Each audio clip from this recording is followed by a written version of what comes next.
Right. This next reporting, although it might at times seem comical, it does raise the question that we're going to show a little bit later on Mitt Romney and a lot of others in the Republican Party who have asked the question as to, like, why? Why did he hold on to these classified documents? And 1 week after the latest indictment of Donald Trump, there is new reporting that would poke holes in one of the former president's defenses, despite claiming earlier in the week he, quote, hadn't had a chance to go through all the boxes he took with him to Mar-a-Lago.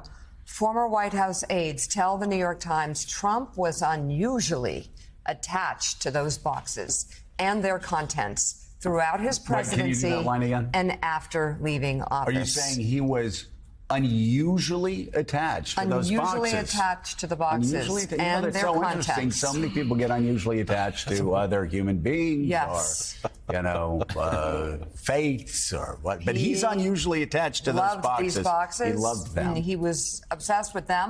The staffers reportedly referred to the boxes as Trump's, quote, beautiful mind material, in reference to the book and movie about Nobel Prize-winning mathematician John Nash.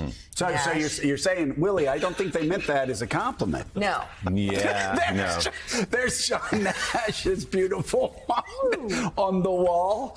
Yeah.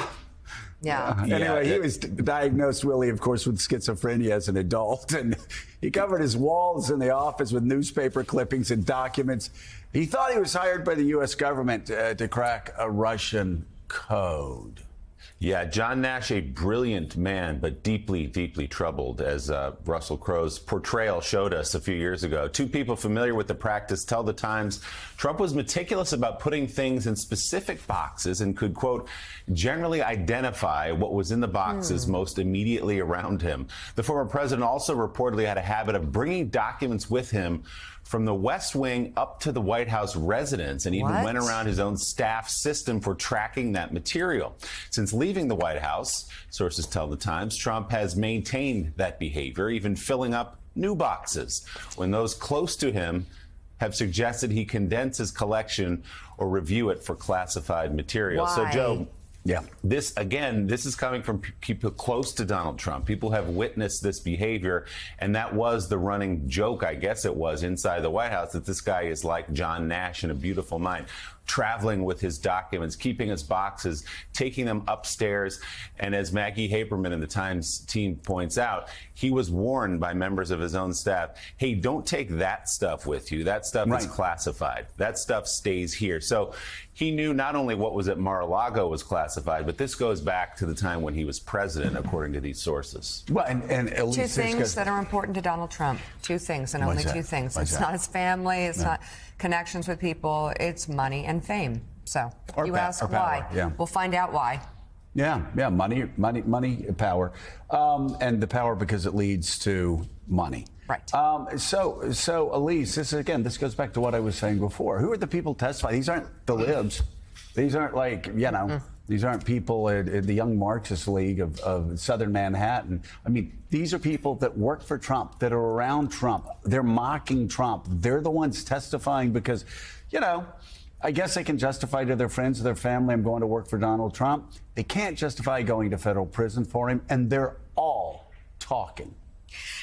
This is so bizarre. Just the handling of the classified documents, even from the president. You have been around highly sensitive documents. The idea that he could just take something from the Oval Office to the White House and it wouldn't be handled by, the proper confidential assistant. It is so bizarre that so many holds just were let go and that he was essentially hoarding. I mean, he's a hoarder. It's like you hear these horrible stories about hoarding of animals, and he was doing the same thing with these classified documents. This is the hoarding of nuclear secrets. Yes. Let's go to Richard War Haas. plans. And Richard, this is like we're all funny, but sort not of, funny. Well, actually, we're sort of deadly serious, smirking at the bizarre behavior, but this is extraordinary. Look at that, classified documents. Again, that staff member took a picture of that and sent that to another staff member.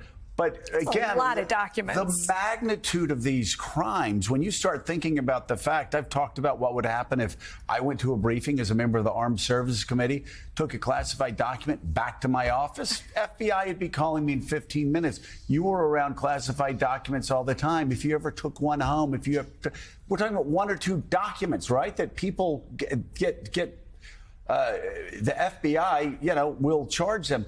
This guy, boxes and boxes and boxes of America's, some of America's most closely guarded secrets. Yeah, it's hard to imagine because when the briefer came to brief you in the morning from the CIA, he or she would carry the briefcase, very carefully opened up in your office. You'd be handed the documents, you'd read the documents, and then you'd hand them back. They go back in the briefcase. So the idea that these things are thrown in boxes and mixed with kind of sports photographs. By the way, I want you to stop again, because again, for people that haven't been in government service, that people that haven't had experience with handling even one classified document. I talked about the other day about briefings that I got in the 1990s that I still haven't told anybody about, just because I was told not to tell anybody. And unless I called somebody and said, could I ask you about this portion of North Korea's nuclear program or about Iran's assets in this country or that country, have you guys declassified that? Not only me, you working in the State Department, nobody would imagine doing that.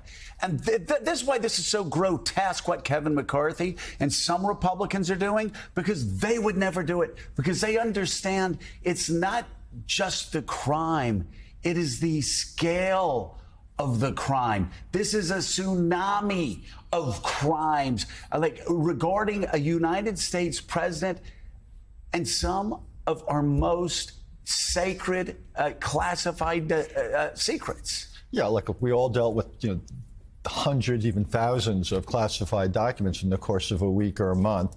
Some were kept in files. The most sensitive went immediately back to the briefers who came every morning to give you the president's daily brief. He and a couple of dozen officials would get it. Sure, I can imagine the odd document being filed in the wrong place. I had to do document searches. It does happen. It does happen. Okay, right. But that's the odd document. Right. And it gets returned. Absolutely. What's so bizarre about this is the sensitivity. These are not sort of things maybe confidential. We're talking about stuff at the top of the security food chain, really, really limited distribution documents. I was thinking about this. By the way, one other thing, too, because I know people are thinking about it while you're talking. Yep. It's also not like Biden or Pence, where somebody mispacked something and sent something to one of their annexes or offices or even homes by mistake, and then they did a search. They found it. They sent it back. This is a guy that was rummaging through boxes filled with nuclear secrets. Well, and then going around my box, you can't filled have with these. war plans, and knew what was in those boxes. Weird. And refused to return them. Talk about proving intent 100 times over.